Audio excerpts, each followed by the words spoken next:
Hello students, this is Renu Agarwal hair.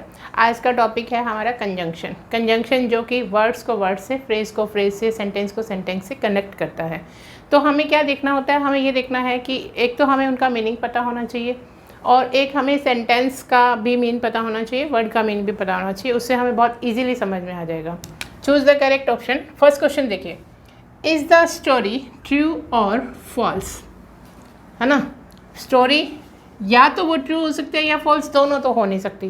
तो इसके लिए बोथ तो हमने एंड का मतलब होता है और बट का मतलब होता है लेकिन, ठीक है। तो दो यहाँ पे लेकिन का कोई मतलब नहीं है।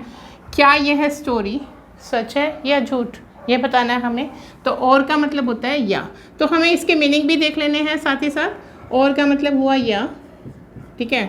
और अदरवाइज का मतलब यहाँ पे देखिए अन्यथा। अच्छा, कुछ कुछ जगह पर क्या होता है और अदरवाइज़ को रिप्लेस किया जा सकता है, बट यहाँ पे नहीं हो सकता।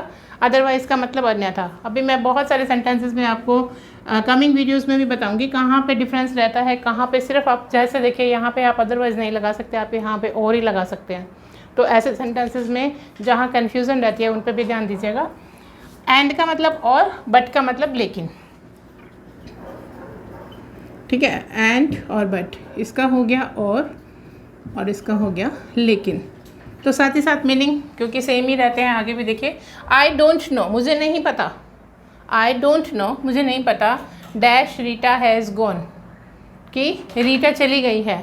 अब हमें वो चली गई है मतलब कहीं ना कहीं प्लेस की बात हो रही है या फिर कब गई है की बात हो रही है।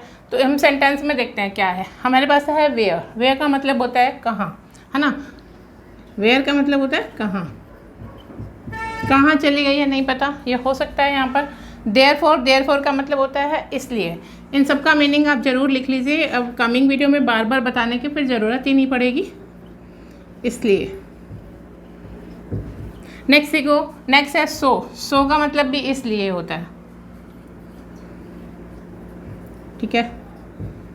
और उसके बाद है टिल समय को बताने के लिए, जैसे कि हम ये कहें कि जब तक मैं आऊँ तब तक तुम यहीं वेट करना, तो उस सेंस में हम इसका टिल का यूज़ करते हैं, जब तक,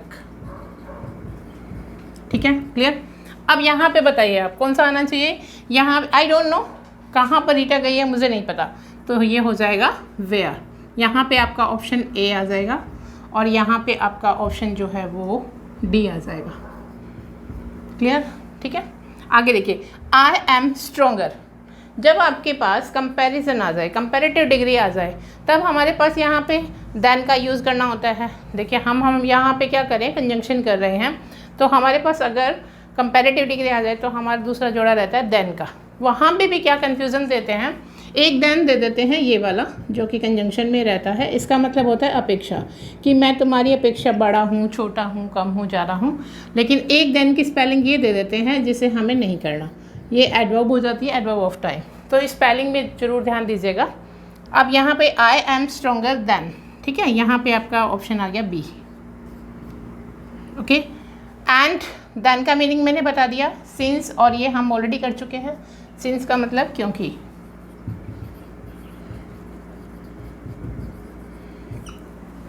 तो क्योंकि यहाँ पे नहीं हो सकता, ठीक है। I am stronger then you. Either she.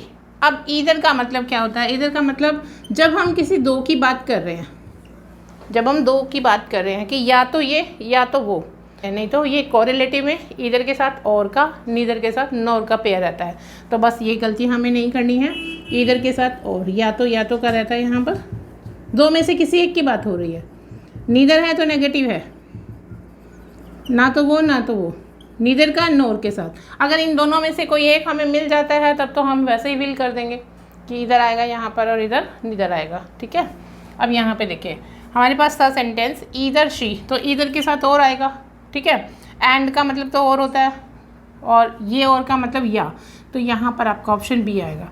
Either she और हर ब्रदर, या तो उसने या उसके भाई ने, has stolen the money, money चुराई है, ठीक है। क्लियर। अब रह गया यहाँ पर as well as. As well as का मतलब होता है साथ ही साथ। अब अगर मैं यहाँ पे साथ ही साथ एज वेल एज भी भर दूँ तो इधर के साथ कोई एज वेल एज का जोड़ा नहीं बनता, पेयर को भी तो देखना है, ठीक है। तो यहाँ पे आएगा साथ ही साथ, इसका मीनिंग हो जाएगा साथ ही साथ। अनलेस का मतलब होता है जब तक कि नहीं। कंडीशनल, जब भी हम कोई कंडीशनल सेंटेंस यूज़ करते हैं, जब तक तुम पढ़ोगे नहीं तब तक तुम पास नहीं होगे, तो ऐसे सेंटेंस में आपको यूज़ करना है अनलेस, तो जब तक कि नहीं। ठीक है, अब आगे देखो, नेक्स्ट है हमारा he gave me dash T NOR water. जैसा कि मैंने बोला नीदर आ जाए, आपने क्या फिल करना है, नोर फिल करना है। ही गेव मी, उसने मुझे दिया क्या, न तो चाय और ना ही पानी, न चाय दी और ना ही पानी दिया, तो इसका मतलब इधर तो यहाँ आएगा ही नहीं, बोथ का मतलब दोनों। ठीक है, और क्योंकि यहाँ पर देखिए जैसे हम नोर की बात कर रहे हैं तो हमें और तो कुछ देखना ही नहीं है, हमारा सीधा ही ऑप्शन आ जाता है नीदर। बोथ का मतलब होता है दोनों। ठीक है, अब एक चीज़ और देखनी है हमें, नीदर नोर का यूज़ हम नेगेटिव सेंस में करते हैं दो के लिए, लेकिन अभी हमें कहना हो जैसे both Ram and Shyam are intelligent, ठीक है, दोनों ही इंटेलिजेंट है, वो पॉजिटिव में है। नेगेटिव में बोथ एंड का यूज़ नहीं करेंगे, बोथ एंड के नेगेटिव के लिए हमारे पास नीदर नोर होता है। नेक्स्ट क्वेश्चंस में देखिए, डैश आई वेंट होम, मैं घर गया, शी वॉज नॉट देयर, वह घर पर नहीं थी, मतलब या तो जब मैं घर गया, ठीक है, उनमें से कुछ हो सकता है। इफ़ मतलब अगर, ऑल्दो मतलब यद्यपि, इसके मीनिंग में यही लिख रही हूँ, यद्यपि या हालांकि बोल सकते हैं इसको। इफ़ का मतलब अगर, कंडीशनल सेंटेंस में आप इसे यूज़ करते हैं। व्हेन का मतलब जब और कब दोनों हो सकता है, बट हम क्योंकि क्वेश्चन नहीं कर रहे हैं, अगर इन दोनों में डिफरेंस क्या रहता है, अगर हम व्हेन के बाद कोई हेल्पिंग वर्ब लगाते हैं तो वो एक क्वेश्चन बनता है, अगर व्हेन को एज ए कंजंक्शन यूज़ करते हैं। दोनों सेंटेंस को देखिए, she was not there, she was not at home, when आप वैसे भी कनेक्ट कर सकते थे। ठीक है, तो जब मैं, यहाँ पे इसका मतलब हो गया जब। अगर ये क्वेश्चन के रूप में होता है तो कब का मीनिंग देता है। ठीक है, अनटिल का मतलब जब तक कि नहीं। इनका मीनिंग आपको समझ में आ गया। अब यहाँ पे आप क्या फिल करेंगे, अगर तो आएगा नहीं, इसका मतलब व्हेन आई वेंट होम, जब मैं उसके घर गया। ठीक है, तो व्हेन आ जाएगा, इसमें आपका ऑप्शन सी आ गया। ठीक है, नेक्स्ट देखिए, ही फेल्ड, वे फेल हो गया, dash he did not work hard, उसने मेहनत नहीं की। अब यहाँ पे क्या कह सकते हैं हम, क्योंकि उसने मेहनत नहीं करी इसलिए उसने मेहनत नहीं की, यानी या तो ये कहते कि उसने मेहनत नहीं की इसलिए वो फेल हो गया, लेकिन हम यहाँ पे क्या कह सकते हैं कि he did not work hard, क्योंकि उसने मेहनत नहीं की, रिजल्ट तब आया उसने मेहनत नहीं की। ठीक है, तो यहाँ पे देयरफॉर का मतलब होता है इसलिए, तो यहाँ इसलिए तो आ नहीं सकता। ठीक है, सो का मतलब भी इसलिए हो गया। और यहाँ पे आप देखिए देन, जैसा कि मैंने कहा ये एडवर्ब का काम करता है, तो ये तो आएगा ही नहीं यहाँ पर। यहाँ बिकॉज, क्योंकि। ठीक है, तो यहाँ पे क्या आ जाएगा, बिकॉज, यानी ऑप्शन डी जो है वो यहाँ पे करेक्ट हो जाएगा। ओके, नेक्स्ट देखो, she is more beautiful, again comparative degree है। मोर ब्यूटीफुल ज़्यादा सुंदर है, किससे, हर सिस्टर की अपेक्षा वो ज़्यादा सुंदर है, तो इसमें तो आपको देन भरना ही है, THAN वाला। ये देन फिर वही THEN वाला आ गया। लेस्ट और शुड का जोड़ा रहता है कि पेयर रहता है, आपको वहाँ पे करना है। लेस का मतलब होता है ऐसा ना हो कि, और बट का मतलब किंतु, तो यहाँ पे क्या आ जाएगा आपका, डन, यानी option B is correct. Walk carefully, ध्यान से चलो, ऐसा न हो कि यू शुड फॉल, लेस्ट आ रहा है, शुड भर दीजिए, तो यहाँ पे आपका आ गया लेस्ट आ रहा है, शुड भर दीजिएगा। मॉडल में शुड आ रहा है तो कंजंक्शन में लेस्ट भर दीजिए, अदरवाइज का मतलब होता है अन्यथा।